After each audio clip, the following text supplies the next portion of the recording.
I'm sweating and out of breath because I've been trying to set this shot up for like 20 minutes. I've stopped doing my typical greeting.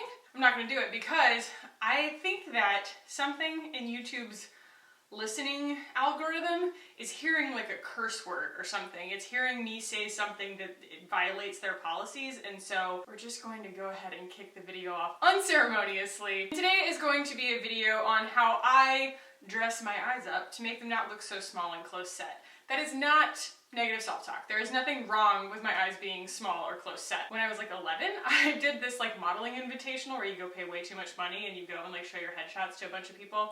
And of course I was 11, so I didn't get accepted by anybody because they were all too scared that I was about to go through puberty, which they were right.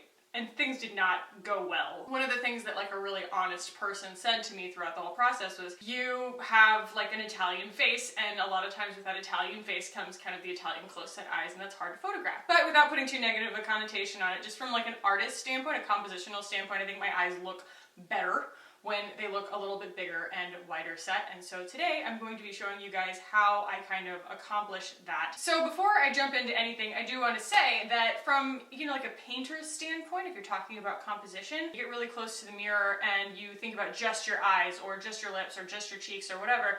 But if you take a step back and you even kind of like soften your gaze, like you kind of let your eyes go a little bit blurry, you can get a better sense of the composition of your face and where you want to put shadow and where you want to put light, and that helps you sort of make your face look the way that you want it to look with makeup. So when I kind of step back and I say, okay, my eyes are kind of close set, like what besides my eyes is going to make my eyes look a little bit farther apart? And a lot of times that has to do with the contrast of the width of my jawline and the narrowness of my eyes. And so if I can kind of use a little bit of a bronzer or a contour or something like that to kind of like pull this in ever so slightly, it can in contrast make my eyes look a little bit farther apart. That's just like general composition when it comes to putting on my face makeup. So the main thing here is, like this eyebrow, we are friends. We are good friends because she's got this peak all the way over here. This one wants to peak right here, where before my eye even like ends. And so it does kind of try to make my eyes look a little bit more exaggerated in the smallness and the close setness of them. So what I want to do is allow this one to kind of peak a little bit further over, a little bit wider, so that it kind of matches this one, and also just so that it sort of tricks the eye a little bit. So I start right here where I think that, you know, there's kind of like an insinuated line right here, and I also kind of tweeze for that. And so we're just going to kind of finish that line a little bit. And this is my Wander Beauty eyebrow pencil, and it's in taupe. But I kind of do like to do them in tandem to make sure that they match, especially when you're kind of drawing lines that aren't really there. But if you do screw up and they end up looking really weird and kind of disproportionate lower on one side or something like that, we're going to go in at the end with sort of a concealer technique that's going to help with that. So then, when I've got the top of the brow right here, I'm just kind of filling that in with a pretty solid line. Already, we're starting to fill in this funky spot that doesn't want to cooperate. And then I'm just going to ever so slightly bring this corner over just a tiny bit over to the right.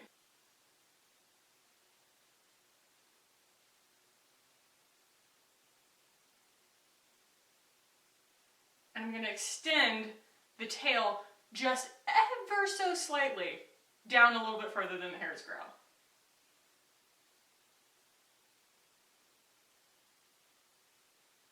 Because I've caught myself in photos and I have a ton of real estate right here. Like if I'm actually, like when I wore my hair really short, if I turn my head to the side, my face goes a long way on this profile side before any features start. And so if I can kind of take my features over onto that contoured side of my face, it can insinuate that like my face isn't just so wide.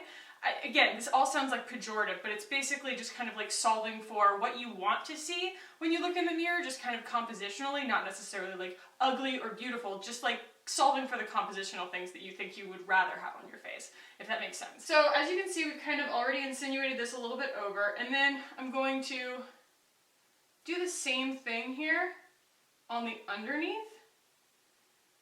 and just kind of try and gently guide the eye as if there's a lot more kind of space right here. And then we'll also use like a grooming brow pomade to make sure that we kind of keep all those hairs pushed in that direction when we're done. but I don't like to do that before I do my eyeshadow because I find that that kind of tacky texture to the pomade will gather eyeshadow that is errant or flying around, and it just ends up looking really gross, so we save that for the end. This one, yeah, doesn't need as much help, so I'm gonna kind of just go with what it's doing naturally. Next, we're gonna go in with a little spoolie and just kind of break those lines up without really getting rid of that perimeter that we drew, because that perimeter is really important, but I do just kind of want to keep it from being really, really static looking. You know, you still want it to look like that's your eyebrow. And even if you don't have that much eyebrow hair to begin with, you can still kind of draw those lines and then go in with something really fine pointed and then draw those hairs in. But I find that if I just start by drawing tiny little hairs, like stuff just never goes how I think it's gonna go. So you saw, that didn't really take much. And I've got kind of that strong brow that I really like. And of course it looks crazy before you put on any eyeshadow, but we all experience that. That's not news to anybody. We're going to start on the eyes here. And I'm going to be going in with the Espresso Yourself palette from the Beauty Crop. I love how pigmented these shades are, but also kind of how easy they are to work with, and the price is right. This guy's like 30 bucks. So I'm gonna go in to start with this Sephora blending eyeshadow brush. It's a number 71, and I'm going to just kind of lay down some preliminary shades that we're going to do a transition shade, and then we're also going to do kind of a highlight shade. So the transition shade that I'm going to be going in with is this Cafe Frappe color, and it looks really, really cool toned, but when you use a cool tone on anything, it's going to make the eye perceive it as receding. That's the way it works in painting, that's the way that it works in makeup. So a cool tone is going to look like it kind of drops back, and that way you can create a shadow, which is what eyeshadow is. And if you want to make something kind of come forward, most of us think of a highlight, but even a warmer highlight actually helps more. So we're gonna go in with this cool toned Cafe Frappe color and tap my brush off a little bit, but this stuff doesn't really fall out. It's really awesome, I don't really have to. So, going to go in just right above my crease here, because I'm trying to open my eyes a little bit, so I don't want to just dig right into that crease. I'm gonna go right above it. And it's almost like, I don't know, you can kind of see these techniques exaggerated, if you ever want to, from a drag queen makeup tutorial, because they are always using shadow and light to create things that are not there. They're trying to kind of really like cartoonishly exaggerate things a lot of times, and they'll use very stark colors, which is a really great visual aid if you're looking for kind of the idea of like the paint by numbers, I guess, of how shadow and light really work and how you can manipulate them. So as you can see, this is just step one, but I'm not closing off the end of the eye, and I'm not going all the way in. I'm basically going from here to there. I'm drawing kind of like, it's almost like a cut crease, the way that you sort of don't terminate right at the end and kind of curve around the eye. You want to just kind of soften where that ends, because we're going to, again, not really want to do anything that makes the eye look smaller, and that would make the eye look smaller. That's a big thing that I see with a lot of beauty tutorials, is these girls already have these really big eyes, and so they'll just kind of like, you know, darken that outer corner really hard and stuff and add a lot of depth to their face, and if I do that, it makes my eyes look really, really small. So I find that a lot of those beauty tutorials just don't really apply to me. I have to think outside the box and use kind of my knowledge of composition to get what I want out of an eye look, you know? So there's kind of our transition shade. It doesn't look like much, but you can see I've taken it out kind of past here, and then all of a sudden we can see this nice highlight happening here, and then this nice highlight happening here. So I'm going to kind of accentuate that. I'm going to exaggerate that. I'm wiping my brush off. I always sit on a towel, and so it looks weird because I'm like wiping my hands or wiping my brush like this, and I'm not wiping on my pants, I'm wiping it on a towel. Alright, and then I'm going to go in with the white shade here, and it is a nice bright kind of warm white. And I'm just going to kind of draw an arc right here on the inside of my brow bone. So like kind of draw it here and then down to here, and that's going to open up the inside of the eye. I'm not a huge fan of that, like, take something really sparkly and stick it right on your tear duct, because, I don't know, I don't buy it. Like, I look at it and my eyes don't really buy what I'm looking at. I'm like, oh, it just looks like you put some highlight right there. I'm here to use makeup to make it look like I was blessed, you know what I mean? like God might have been a little kinder. So you can see I'm already kind of opening it up with this sort of crescent shape right here. And then also, I'm going to take that same white shade, and we're just putting this down as kind of a foundational layer, but again, kind of like almost mirror this sort of arc shape right here on the inside of the eye. So the light would naturally hit the center peak of your eye, right? So if your eyelid is like this and there's a curve, the light would naturally hit the center. So we're gonna just trick the eye by moving that highlight a little closer in so it looks like I've got a little more eye out here. You know what I mean? Instead of all my eye being in the middle, if that makes sense. So it's almost kind of like tricking the eye that your eyelid is a little bit wider. So now I'm going to go with my favorite brush of the moment, and it is this Real Techniques 203. It is this beautiful, soft, tiny, I mean tiny for a fluffy brush, you know, nice blending brush, and it just, it's a dream. I love it. I love the long stem on it. I love this weird kind of like square crystal shape that it has. It makes it super easy to hold. And I find that the way that it picks the shadow up and the way that it distributes, it's so beautiful that it just kind of becomes my go-to for like the rest of my eye look after I lay down all that foundational layer. So we're going to be using a few colors here today, but I'm going to try and keep it pretty limited. So we're going to be using Chai. This is kind of this like medium cream tone. That's just going to be a really nice way to sort of blend everything together when you need to. I'm going to be using Amaretto as kind of our nice sort of like pink medium tone. And then I'm going to also be using French Roast. It's sort of a sparkly, medium gray, it's an interesting color. It's sort of a weird taupey color. And that's going to be kind of the crease shade that's not going to be fully in the crease. It's going to be kind of creating a new crease. And then I might use a little bit of Gold Roast just for a little bit of kind of flash on the eyelid, again, to guide your eye towards a sort of an artificial highlight on the top of the eye that makes the eyelid look bigger. So let's start with Amaretto, and that is going to be, like I said, this sort of nice warm medium tone. I'm going to place that up here, kind of above that initial transition shade, and that's going to be just our nice sort of what we would call in painting a local color. Local color means even though there's a lot of ways that we're kind of tricking the eye for shadow and light, it is the color that you perceive. So it's like you see a peach sitting on the table, and yes, it's got kind of a gray on it, or it's got kind of a yellow on it, or it's got a white on it, or something like that to sort of like show the contours of the peach, but the color that you're seeing is the color of a peach. That is the local color. So this Amaretto color is what we're creating our local color with. And you can see what I'm doing here. I'm really hugging this kind of like fat part of my eye up here. I'm really using that because that's the part that, again, is going to take that composition over more into the side of my face instead of keeping everything right on the front. And you can also see I'm stopping before I hit where we kind of highlighted it with the white earlier. Because as soon as I dunk my brush right into my like tear duct right here, or I take it down on the outside of my eye, I have ruined all of that work and my eyes just look small again. So here we go again with our local color on the left eye. And again, just kind of taking it a little bit out and over and not taking it down onto the corner of my eye. All right, I'm gonna go into that Chai shade that we looked at earlier. It's kind of the nice creamy beige. It's got a touch of shimmer to it, but it doesn't have to. You could do this all in mattes if you wanted to. And I'm going to kind of lay down a nice highlight layer on top of that white that we put down earlier. And this is going to, again, just sort of like re-emphasize the fact that the eyelid is wider, it doesn't have as strong of a termination, and so bridging that Amaretto color in with sort of like the white highlight that we put down earlier. And I do think that a lot of times when I'm looking at my palettes, I always think like, okay, well, I need to choose this medium shade between these two colors, but you can mix two colors. If you need something between a peach and a white, you can mix peach and white. You don't need a full palette all the time if you want to choose the colors that you want. You know what I mean? Like, it doesn't have to be this expensive venture. You don't have to have 21 colors sitting in front of you. So, now that we've got kind of that nice depth we've created here that kind of just sort of gradually dissipates over to the side instead of just cutting my eye off.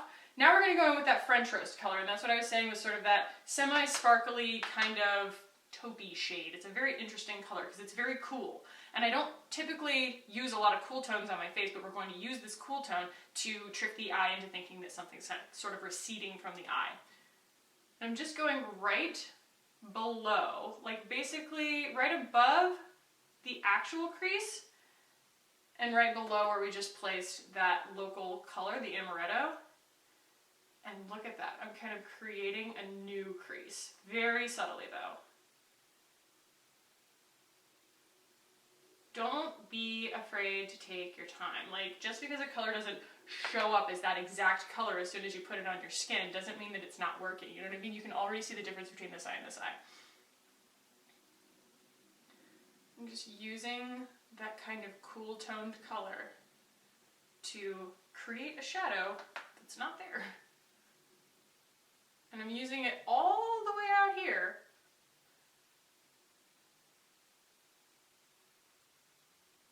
And that's giving this illusion that my eyelid goes farther than it does. So I'm going to take a little bit of that gold roast color. Gold roast is a really gold color. It's like a foiled gold. And I'm going to just take it on my finger because that's really the best way to apply a foiled shade. And I'm going to hit right here. So it's as if we had like a fake peak to my eyelid that's not right in the center. And it's going to add this warmth right there that opens the eye up. See how that kind of opens up the inside of the eye? It's not necessarily tricking the eye. We are using color now, but it does add a focal point that isn't directly in the center of the eye. All right, now that we've got that there, I'm going to take a little bit of that same chai color, and I'm going to blend that up and around,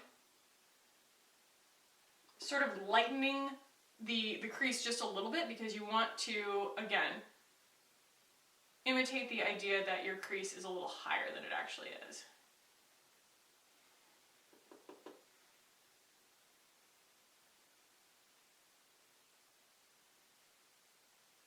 And then since this brush is so nice and soft, I can just take the ever so slightest bit of like a nice neutral shade like that chai and just kind of blend anywhere that I feel like needs to be blended.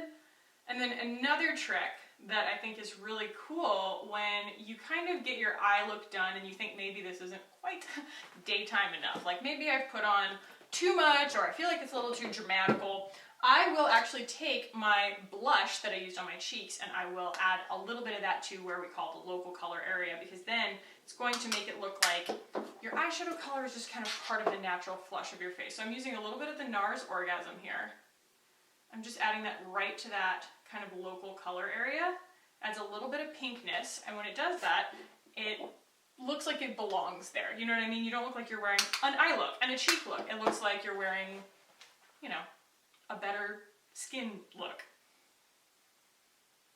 So I will often do that, and then for a little bit of drama, I will take a little bit of that same like amaretto color and just go underneath my eye a little bit, and I feel like that kind of adds, it's not necessarily tricking the eye at that point, it's just something I prefer to do because it gives kind of a backdrop for my mascara underneath my eye, so it just doesn't look like these claws coming out of my eyes. It just sort of softens that appearance. But if you're going to do this, don't take it all the way in. You do still kind of want to use it a little below and on the outer half. And that way you don't close your eye off. All right, so when I go in with my eyeliner, I have two tools. I have my eyeliner, and then I have my MAC, what is this, a 228? Yeah, this is a really old 228. So this is your angled brush. This is a fantastic brush from MAC. They do the best job at this brush. And then I've also got the Lancome Bronze Riche Le Stylo waterproof eyeliner. I just spit on myself.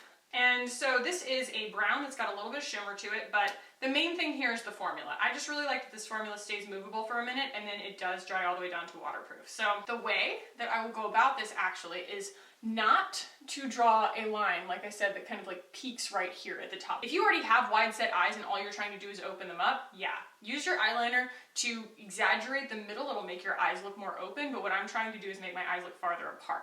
And so I will use just kind of the outer third to give the illusion that the top of my lash goes a little bit further. That doesn't mean we're going to cat eye the crap out of my eye either. So we're keeping it really close to the lash line.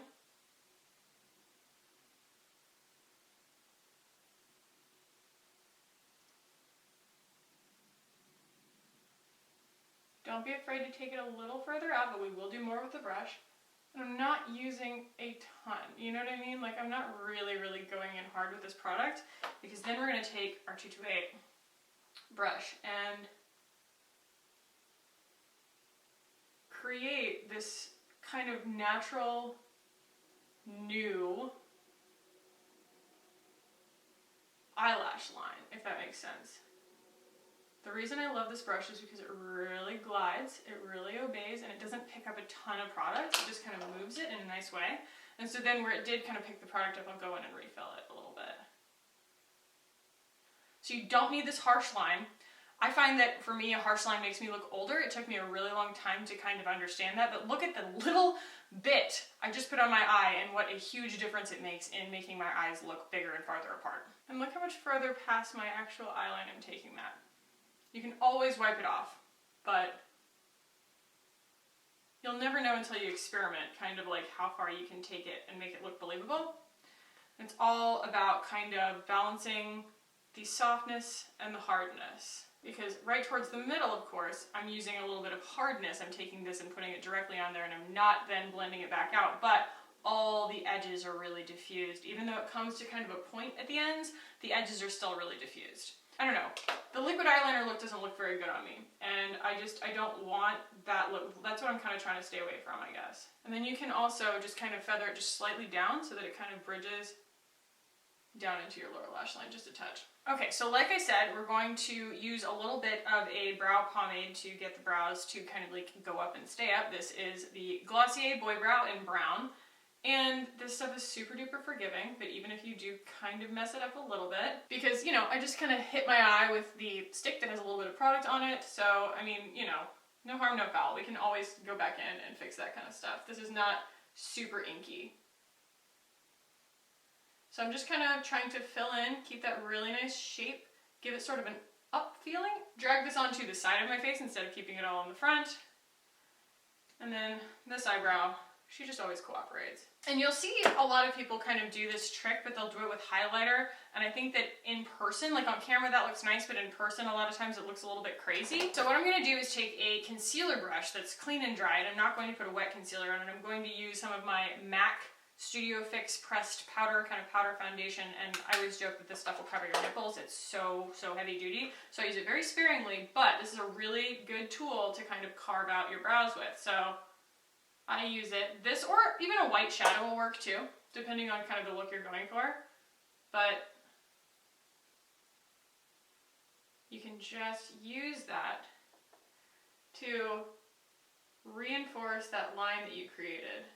You see? I'm like pushing the brow back and over. And then I can use a little bit to define, but I don't want to go nuts. I just think that that's, look how pretty that is. I just think that that looks really nice. And it's a really good one if you're trying to kind of get your eye a little more open, to keep your eyebrow from being too far down. My eyebrows do go pretty far down right there, so I like to kind of draw a nice highlight color right here. And this brush is great. This is a Sonia Kashuk brush, and it just kind of hugs that line so well. Pretty easy. And then the coup de grace, the thing that improves everything, is using some mascara. This guy is getting a little manky. I'm gonna have to order a new one, but this is still my same tube of the liquid lash extensions from Thrive Cosmetics, and I still am super obsessed with this mascara. When I'm putting on mascara, like really go to work at the base. Really go to work right next to your lash line, like right, you know, where it's growing out of, before you take it into the ends. Because then you're going to build a really nice kind of like heavy illusion right at your lash line that makes your eyelashes look thicker. And you're not going to end up with all of your eyelashes like stuck together as much, because you're not taking mascara, putting it on the ends, and then going back over the ends, back over the ends, back over the ends, because that's what makes it clump.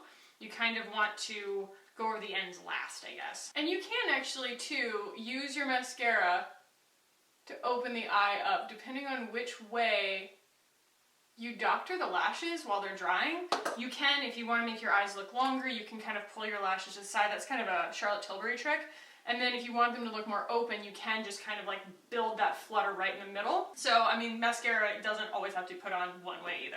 All right, and we will go ahead and put this on the lower lash line, and we will be done. Is there any way to do this without like ducking off camera or looking really weird?